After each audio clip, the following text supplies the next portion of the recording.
Filmska revija Mladeži i Forever Film Festival, samo ime govori, riječ je o festivalu koji se održava u gradu na 4 rijeke, u Karlovcu. Svake godine se okupi oko 200 srednjoškolaca kojima su filmovi ušli u konkurenciju upravo u Karlovcu. I na taj način Karlovac postaje zaista pravi grad mladih. Glavna festivalska lokacija je nakon dugog niza godina Kino Edison, koje je ponovno otvoreno 2023. u rujnu i upravo su Filmska revija Mladeži i Forever Film Festival bili prva manifestacija. Dok smo došli do toga da se uopće odvoje i Filmska revija Mladeži od ostalih revija, bio je dugi trnovit put i odmah nakon prve godine su nama apetiti i ambicije nekako porasli. Predložili smo zapravo da krenemo i sa našim međunarodnim dijelom, a to je Forever Film Festival. Važno je tu pripomenuti da je konkurencija zaista jaka. Govorimo o otprilike 1500 filmova koje se svake godine prijavi za festival i njih svega 70-ak bude odabrano za službenu konkurenciju i za prijavljivanje.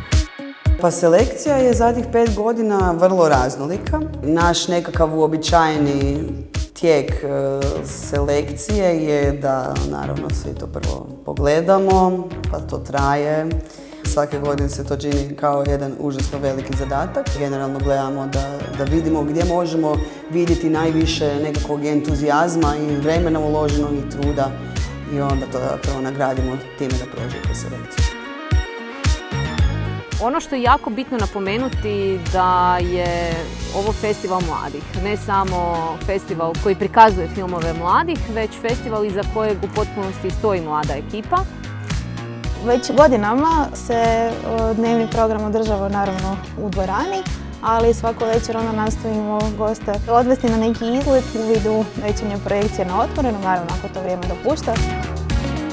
Isto tako predstavljamo i druge filmske festivale i druge kinoklubove, organizacije koje se bave mladima, ne nužno filmske. Zatim tu su programi kojima predstavljamo nekadašnje laureate revije festivala i pratimo gdje su oni danas. Forever Film Festival i Revija Mladeži su zapravo festivali koji su posjećeni sa istomišljenicima i sa ljudima istih godina.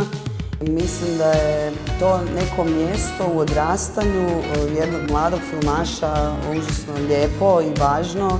Čim se nađeš nekako tako među svojima da ti odmah bude zapravo ljepše i baviti se filmom i daje ti nekakvu motivaciju da dalje to radiš, tako da mislim da nemaš fulaca da se time ne smije. Zbilja smo ponosni što smo uspjeli Karlovac napraviti svjetskim filmskim centrom mladih. A mnogi od mladih autora su danas postali izrazito cijenjeni i uspješni filmski djelatnici, te se rado vraćaju u Karlovac gdje su zapravo na neki način ugledali prvi puta svoje filmove na velikom platnu. A jako smo sretni kada i oni odluče svoje znanje zapravo prenesti onima koji su zainteresirani i koji žele nastaviti ovaj profesionalni razvoj upravo u svijetu filma, a Karlovac prepoznaju kao destinaciju gdje to mogu i započeti.